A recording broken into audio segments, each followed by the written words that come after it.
I get hired on a car lot. I tell Gia, like when we get together, I'm like, hey, we're going to go through some financial troubles. I'm going to try out this car lot thing. I met the guy at a bar, he owned a car lot. So I go into it, and my first 4 months, I'm just getting my ass kicked. I'm getting embarrassed every day. I have no idea what I'm doing. There's no leadership in there. After 4 or 5 months, the manager approaches me, one of the managers that really didn't like me. He comes up to me and he goes, hey man, we're going to put in a new quota where if you sell under 8 cars, you're fired. And I can't wait to see you out of here. I'm so tired of seeing your face right here. Hey guys, Andy Elliott. Welcome to the One Percenter podcast. Now, a lot of the times you see me, I'm talking to people that come in from other industries. They're kicking ass. They're doing great.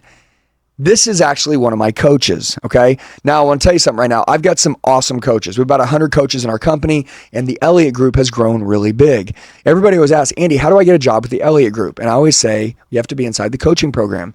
Because if I can't change your life, how can I expect you to come and change other people's lives with me? Like, doesn't make sense. No disrespect to Grant Cardone, but I don't have a sales team selling my training. I have people that have literally totally recreated their lives inside of my coaching program that are a product of the product.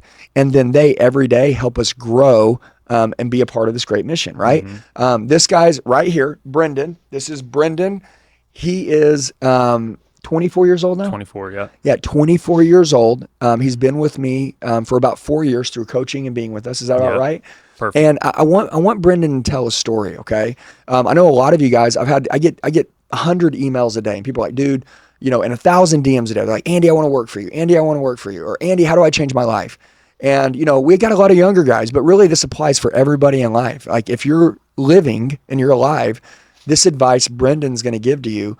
He's a 7-figure earner for my company. He does really well. And, I remember when I first found him, you were struggling in car sales and you were like, dude, I want to make it. And by the way, I don't care what industry you're in. So forget about the car sales part, okay? Mm-hmm. Let's talk about if you're in any industry right now, what were some of the things that you did? Introduce yourself, tell everybody, kind of what's going on now, but then back us into kind of the first time you reached out to me and kind of what you did to build your life up to where you're at now, because your story is awesome. We have amazing stories in our company. I just honestly, a lot of times don't share them. Yep. We share other people's stories, but not our own people's stories. We're very stories. fixated on helping other people. Yeah, like we're always like, we don't need anything. We just want to help you. But today, I was like, Brennan, I think you need to tell your story. So, Brennan, let's rock and roll. Hell yeah. Back us into, like what's life like now? You're in Scottsdale, Arizona. You used to travel out here to train. You got your girl Gia, right? You and her been together for high school sweethearts, right? Yeah, pretty much. Met a couple years ago, 4 years ago. Yeah. Right at high school. Okay. Yeah. So walk us through this. Tell us how awesome is your life right now? Badass, bro. Better than I ever would have imagined. And honestly, dude, if you would have told me a couple years ago that I would be sitting in this chair and I'd be on your team, I wouldn't even have believed you. And it's funny because you hired me. If I would have never asked, because I would have never seen my self-worth that high. But that's been the biggest impact that you've had on me, is like raising my self-worth. And now you see, we were just talking about how I'm growing and I'm doing things I never thought I would, and I'm carrying myself different. Well, that's all because you gave me the example. Like I'll go into my story a little bit, but one of the things I thought about when we planned this was, I was like, dude, the biggest lesson I've learned from you is about leadership. And the funniest thing is, anytime I screwed up my life, it was because I didn't have a leader. Anytime my life was going really good, I had a great leader. There was 2 phases where I was really kicking ass in life, so. But anyway, my name's Brendan. Been with All AE for 2 years now. That's right. Been crushing it. And I was a product of the training, was selling cars. I'll get into that. But my story started, I was, I'm just going to be really raw, bro. Because I feel like a little bit of my story, but I want to share it to people because I want people to know that they're qualified no matter where they come from. And I feel like I don't talk about it enough. So my parents are struggling, like drug addicts, alcoholics, all that stuff. Mm-hmm. I actually am super proud of my mom. She's getting clean. She's, getting off drinking. She's so inspired by what I'm doing. I'm still close with her, but that's about it. My parents were always like struggling with this from 0 to like, I would say when I went to college, it was just a train wreck, bro. 6 years old, they get divorced. I'm jumping back and forth. Both my parents are trying to have custody of me, so they're like entertaining me, right? They're like, hey, the grass is greener over here, it's greener over here. I'm going back and forth. So I'm always introvert. I've always been introverted until I started training with you, right? And I was jumping back and forth between schools. I didn't have any friends because I knew I wasn't going to stay anywhere too long. All this went on until I was in high school. My mom got remarried to a stepdad, and they were in a school district where I was like, hey, I like it. It's a small school. I can blend in. Not a lot of pressure. Let's go. So I moved in with them, and no one in my family had money. No one in my family's ever earned over probably 30 grand a year, which is why the biggest struggle I had was low limiting beliefs. I didn't even think, they told stories about people who made 100 grand, and I thought, dude, if I could ever do that, that'd just be, I don't even know Be what I do, crazy. what I do with You'd be myself, rich. Yeah.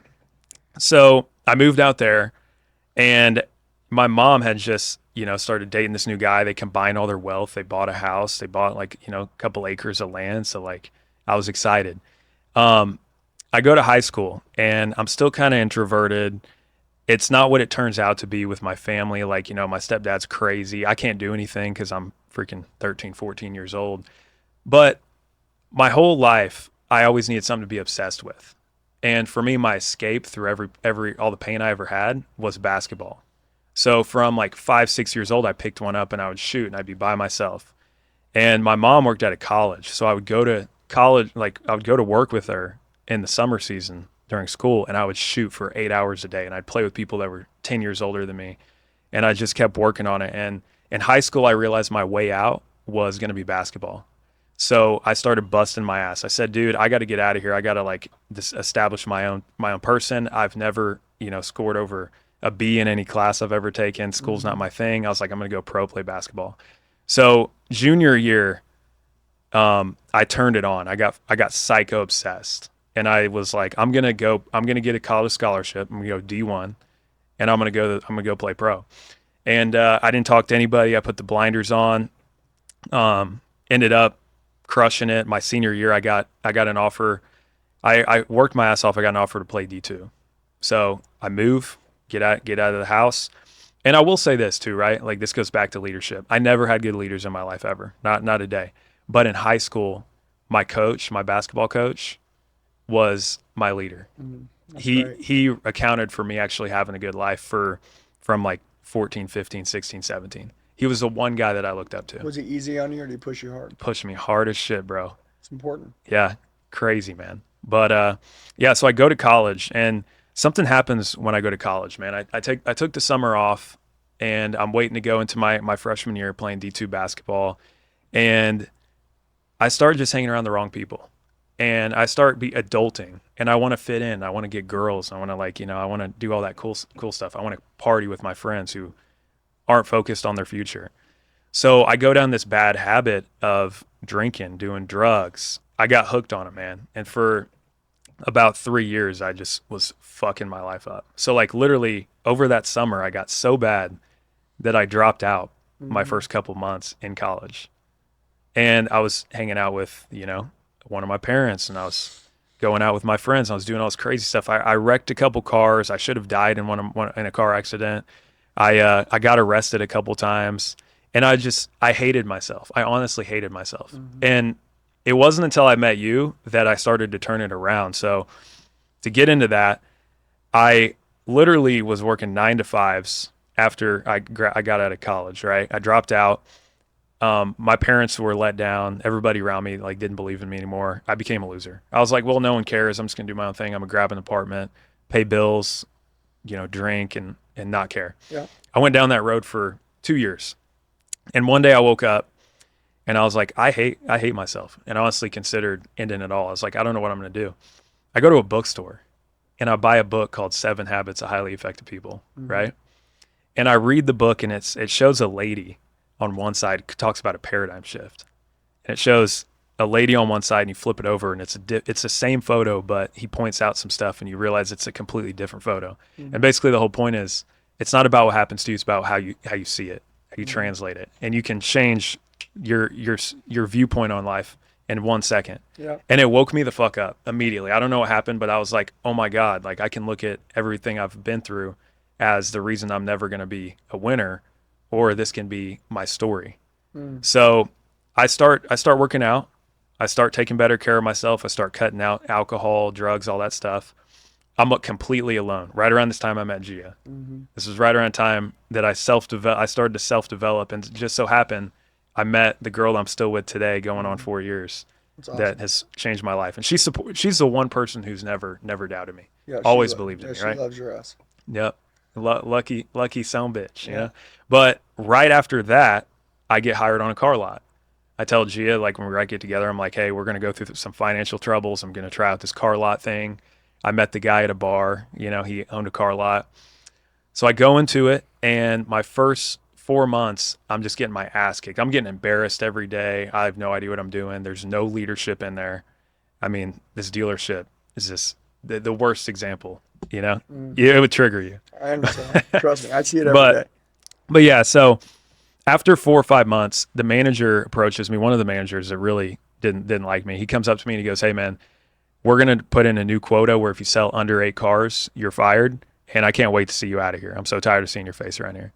And something about that took me back to when I used to play sports and someone would shit talk me and I just want to freaking burn their eyes out. And I went home and I looked up on YouTube how to get better at selling cars. And the first video that popped up was one of your videos. And I went nuts for 4 hours straight. I studied and I wrote everything down. See, you do something that most people don't do. You can speak to anybody. Like, you can level up literally any human being. You can level them up. Like, I needed the fundamentals. You said grab a pen, grab a piece of paper, work out in the morning before you go to work, so you're in a great mood for 12 hours, and then everything else that you taught was just continued to level me up. But like, even hearing that, I never would have thought that. I was like, oh, this guy's right. Grab a pen, grab a piece of paper. I write it down. What's written will be retained. And I just went beast mode. That next month, I did 20 cars, right? Blew everybody in my store. They had no fucking clue what was going on. They thought I was getting lucky, right? I get my paycheck and it's $8,000. And I'm driving home that night and I start crying. And I called Gia and I said, "You're not going to believe this. We're behind on our bills. I just paid all of them for the next 2 months." I said, "We're going to be fucking rich. We're going to become successful." I said, "I could probably make 100 grand this year if I did this every single month." And I didn't make 100 grand that year. I made like 250 because what happened was I reached out to your team at the time and I talked to actually Mikey Abelos, and then he actually gave you the phone, and then you got me onto the program, and in everything just ever since was like a fucking rocket ship, bro. Like, I took off, started killing it, started doing 30 plus cars a month, making 20, 25 grand every single month. And people in my store hated me, bro. I came out to events, they made fun of me.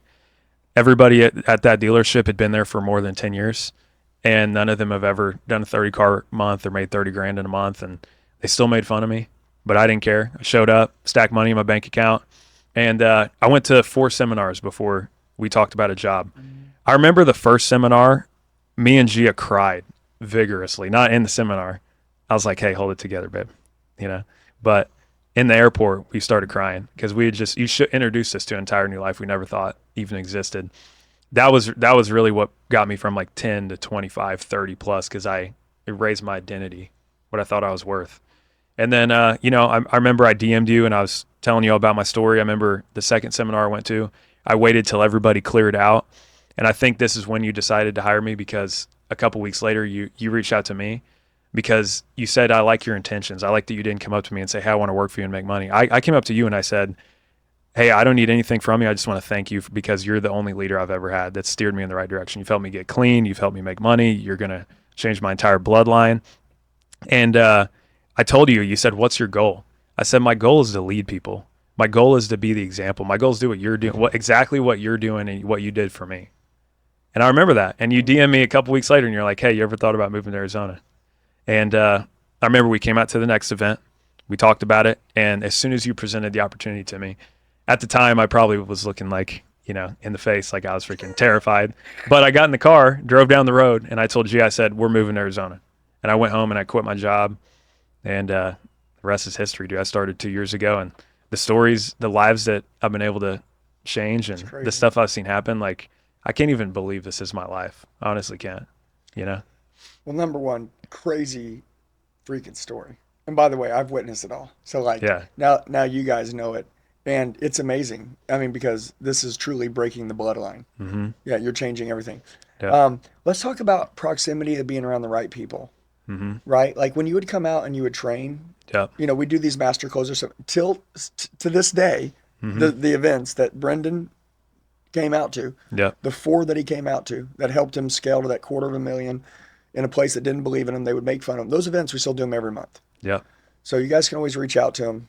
He'll give you a list of all the events coming up. That's what they do to people when they come out here and change. Exactly. You remember how every time you would come out, you would always kind of like be at the end of like a run, and Yes. then you would come here, and then you'd Yep. be ready to roll, and then you'd kind of go to an end. Yep. Play around like how important you believe now, because you're a coach now. Like you Mm-hmm. help people, and you tell them when somebody tells you what they're struggling with. You're like, dude, listen, like we've got 200 programs, but like this is the best one for you based on what you said, Yeah. right? Can we talk about the power of proximity? Totally. Of Dude. like when you were around people that didn't believe in you, Yeah. right? You were on your own, and versus the way that you feel now, being surrounded by badasses in a crazy environment in which human excellence is demanded, Yeah. right? So true. Or inspired. It's like how do you feel like if someone's struggling right now, how important do you think it is, or somebody's not getting the results they want, about being around the right people, like what it did for you personally, Yep. and what you see it do for other people? Well, people don't understand the importance of proximity because it's like it's not evidence, not like a right away thing. But over time, just the impact it has is insane. That's what happened to me. Like I came out here and I'd never cleared $10,000. I went back home and I started making 20 because there was something about this place. There's something about walking around this place, and just the way that you spoke about the future, the way that you you cared about people, like. It's funny because I was sitting in there with a 99%er mindset. I was sitting in that room with having been programmed for 21 years to not believe in myself, that becoming a first generation millionaire was impossible and something only, movie stars did. And I had all these beliefs that the first hour of the seminar, you obliterated all those. And I felt like I wanted to run through a wall or like punch somebody in the face, That's awesome. But, over time, man, I went back, and what would happen is people in my store would program me. Hey, that's not real. Hey, you can't live like that. Hey, you can't do all this stuff.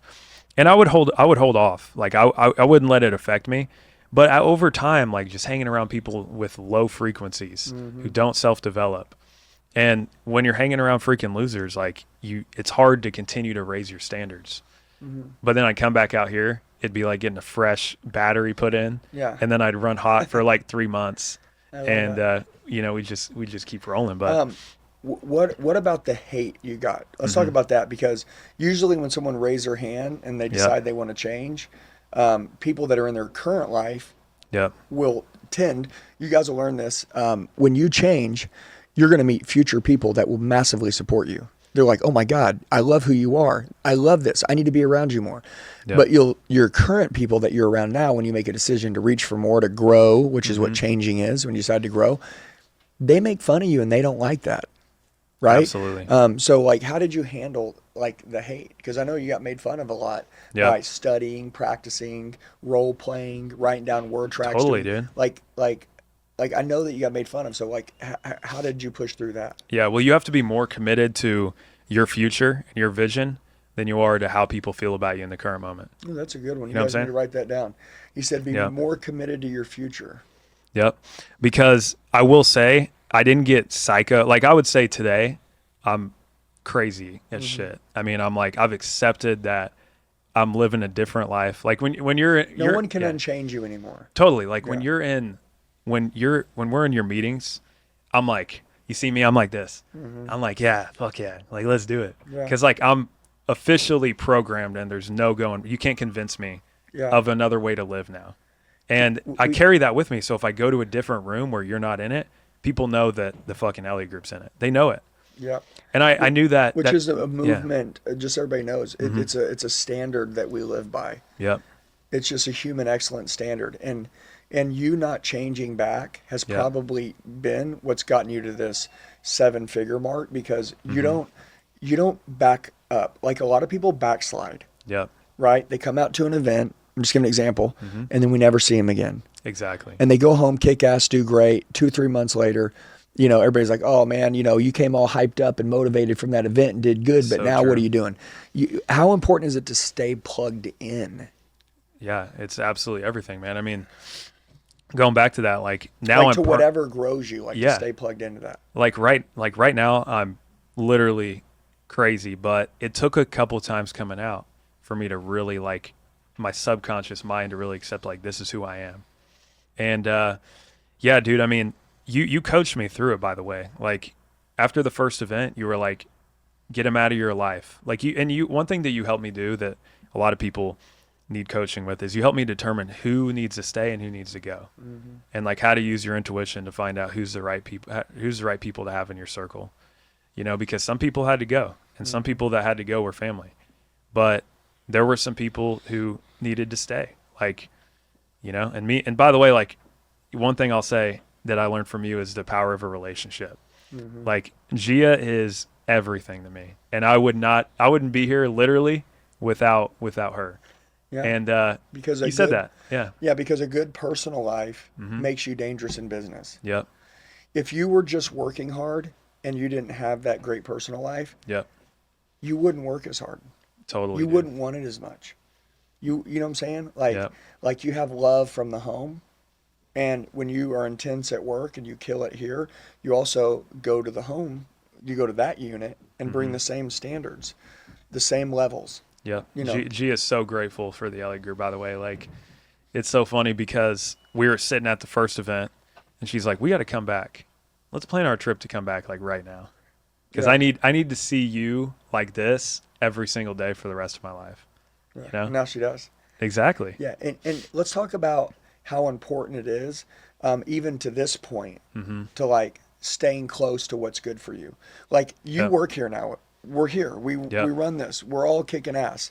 Yep. But can you tell, like, just like when you trained, when you used to travel out here, even though that you're here now, Yep. like if you're so busy working, but you don't get close to me and we don't plug in, you can probably feel a difference So true. in the production. So like when you have a coach, like you need to lean all into that coach. Yep. Right? Like, would you agree that like Totally, just dude. because you did it for a little bit, once you kill it, like it's like use it or lose it, Yep. right? You either keep doing it or eventually you will go back. Yeah. And I would say that the only thing, like you say this all the time, but the only thing that could hurt your life when you're here and you're around the right people in the right environment is yourself.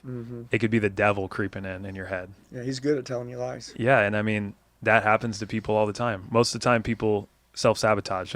It's really the reason that people don't make it. It's never anybody else's fault. Let's You know? talk about what, like, for maybe 2 minutes. Mm-hmm. How do you see people self-sabotage? Like, what kind of Yeah. lies do they tell themselves? Like, what do you see people do? I mean, to me, like, and I probably feel this way because you always say you're the most qualified to help somebody who's been where you've been at before, right? Yeah. And what held me back was always limiting beliefs.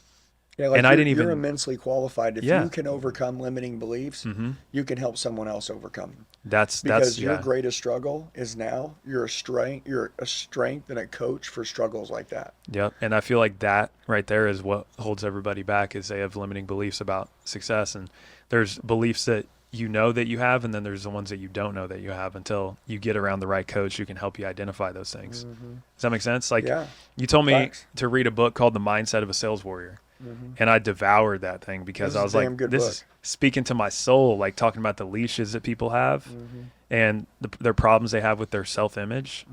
And I realized all along that, that was my biggest problem was I had this self-image of I had to start looking at myself differently, which is where working out comes in. And like, there's so many different things, but just being able to see yourself different. Like, and the whole concept that got me hooked with your training in the first place, total recreation, that the Just old is gone, reinvent the new has yourself. come. Yeah. That like And you that's got to biblical. kill your old self, literally, Yeah, that's biblical. You can't get a new life if you don't Yeah. give up your old one.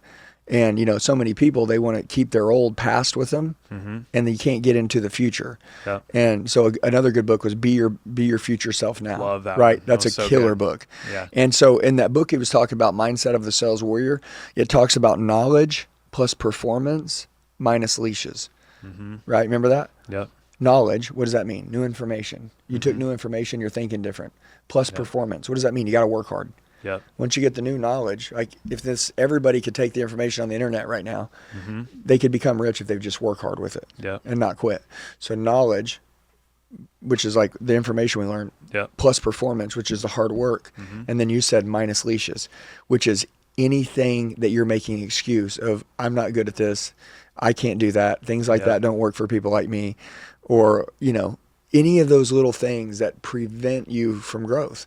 They're Yep. just growth killers. You know what I mean? Exactly. And by the way, like what I really think why you grew so much is you finally became a leader. You're not a salesperson. Mm-hmm. And this is important. You finally became a leader. Yep. And the chokehold on every company and on every income is the leader. Yep. And so that the level of your leadership will lead into the quality of your life. Yep. Like how qualified are you as a leader? And what is a leader? A leader is someone who self-leads. Mm-hmm. And every day you're waking up, you're working out, you're taking care of yourself, you're coming into the office, you're disciplined, you're saying no to distractions, you're Yep. time block on your day, you're planning, people don't plan to fail, they fail to plan. So you're planning your Yep. day out. You know what it looks like when you go home with Gia. You know what your night looks like, finishing Yep. up your call. You know what your whole day looks like. I mean, dude, you're physically self-leading at a really high level. Yep. You have good moral authority. Right? What does that mean? You are who you say you are. You're not a Yeah. fraud. You're not fake. And you get results, Yep. which at the end of the day, I'll tell you, like, that's a big deal to me. Like, I mean, I think, when you build a new identity, like, you have the opportunity now where the old is dead and the new's here and Exactly. you go get these results. Yep. And I think that your level of leadership and you matured. Mm-hmm. For 24 years old, I mean, I'm going to tell you, you're way more mature than me than I was when I was 24 years old. Yep. And I think when you're around mature people, like you get mature. Yep. And if you're around immature people, you act immature. Totally agree. You and you being around me and Jackie, Yeah. I'm 44, she's 42. We have a fire marriage. Mm-hmm. But I wish me and her, when I was 26 and she was 24, I wish we were around someone who was 20 years older than us with a fire marriage. Yep. God, that would have saved us 10 years of hell. So grateful for it. Right? But that maturity, bringing that into your marriage now, Yeah. young, understanding how to fight about things, understanding, how to be fair with each other. Like, dude, like, remember what I said. If there's two people, let's say there's Brendan and then there's Joe. And Brendan has a kick-ass, personal life, but he's also badass at business. But Joe doesn't have a kick-ass personal life, but he's awesome at business. Brendan's going to smoke Joe. The reason why is because Joe is going to run to his business and run to his work, which he loves, and run from his family because his family life isn't great. And So eventually true. it's going to create this wedge. And Joe's going to build this big hole in his heart because he knows that his main responsibility isn't making money, it's his family. Yep. And he's not taking care of his family, but the only thing that makes him feel alive is his work. Mm-hmm. And so he buries his family, and one day he wakes up and they leave Yeah. him. So he had this, which was his family, all a man Mm-hmm. needed. And he left this for this. Yep. And now he's going to lose this and he's going to hate this. Yep. And so, So true. I think like you building your personal life with Gia, like when you said like, I love her, she's everything to me, I wouldn't be here without her. What he's saying is he found the love of his life, but his personal life is so good, it allows him to thrive in business. And Exactly. honestly, he's the leader at home. He's the leader in the community. When you go to the community, like people that you wouldn't once be interested in, you're like running into people and making their lives better. Yep. Like, and nothing in return. Just like, hey, all I want to do is leave you better than I found So you. true. Dude, when you do that, I said like moral authority, you start walking around different, you start carrying yourself different. Dude, Gia recognizes you. She's like, oh my God, I got a good man. Like, I can't believe Yeah. this. And then at the end of the day, you look in the mirror and I think you're really proud of you. Yep. And having parents that were drug addicts or drank or partied or divorced and it was crazy and shit. Dude, when you go through those things, like you don't feel much value in yourself as a kid So true. because you see your buddies that drive the expensive cars and they got Yep. the nice shit and their So parents true. look like they're holding hands and going to church every Sunday. And Dude, that's so funny you say that, man. I think about that all the time. yeah, and I'm like, are we Jerry Springer? I'm Dude, like literally. thinking, yeah. I resonated hard with that. Dude, Yeah. it's so funny because we just had a meeting. You said if you want an individual, if you had to make an individual and you wanted them to be tough, Yeah, if you had to make a human being. would you give them an easy life or would you give them a hard life and put them through under a lot of stress and pressure? Yeah, pressure. And we all know the answer. And I think it's so funny because nowadays me and G are financially, we're making a lot of progress. Mm-hmm. We're driving nice cars. We live in a nice house. We have a lot of nice things. And I tell her all the time, I say, I'm so grateful I had to earn this shit. Because if I would have got it, like some of the guys I worked with were also my age, driving, nice cars because their parents co-signed for them and bought it. I drove a beater. I drove a $3,000 Jeep that I paid for with my 490 credit score and $500 down. And I got made fun of for driving that car. And I was driving that car and I was busting my ass at work, working 80 hours a week, running to grab keys. And people made fun of me still, but I knew where I was headed. Yeah. They told me all the time, they said, bro, no matter how hard you try to outrun this or how much you try to be like the Elliott Group, you're not going to make it. I'm like, we'll fucking see about that. Yeah. And that is, I call this, because you're going to be rich and you'll never become a rich person. You'll always be a broke person with money. What does that mean? That means you'll believe in people that are poor. You'll believe in people that are broken. You'll see people with scars and go, hey, look at me. I got scars too. Now what? Let's go turn our wounds into our weapons. Like, let's go crush this shit. Like, let's break generational curses. Let's break your bloodline. I broke my bloodline. Let's break your bloodline. Rich people that didn't have to earn stuff don't talk to people like that. Exactly. Because they're always at a higher level. I may be at a higher level, right? Like here, that I've trained myself and I'm prepared. It's called preparation. Like I'm here, I'm ready to go to war. But when I see someone hurting, my heart says, dude, I got to help that guy. Exactly. You know what I'm saying? And I think, and I never had anybody that was rich ever want to help me. And so like I despised rich people when I was younger. And then now as I've gained income and money and, you know, I'm financially set, I'm like, dude, I'm a broke person with money. I never want to be rich. I just want to help as many people as I can. And I think that's the secret sauce to like the Elliott Group. Because a lot of people don't know this, but it's not Andy Elliott. It's the Elliott Group. It's a group of people that literally have created an environment and a movement. And together, an individual can be beat, but a team can't be beat. We just sweep through a nation together, changing people's lives. And it's truly a ministry. Yeah. So anyways, guys, I wanted to introduce you to Brendan. He's a badass. He's super cool. He's 24 years old, man. That's just crazy. But the coolest thing is he's super intelligent, super smart. He self-corrects very quick. So like when you find holes, you like self-correct. He doesn't have any ego. He loves his girl. He loves his clients. You guys can reach out to him. Whatever you guys need, reach out to him. Tell him what you need. Tell him what you need help with. It doesn't matter what industry, and we don't care. We train every industry. Just reach out to him. That'd be awesome. Where do they find you on Instagram? Hell yeah. Instagram's official Brendan Whiting, BrendanWhiting.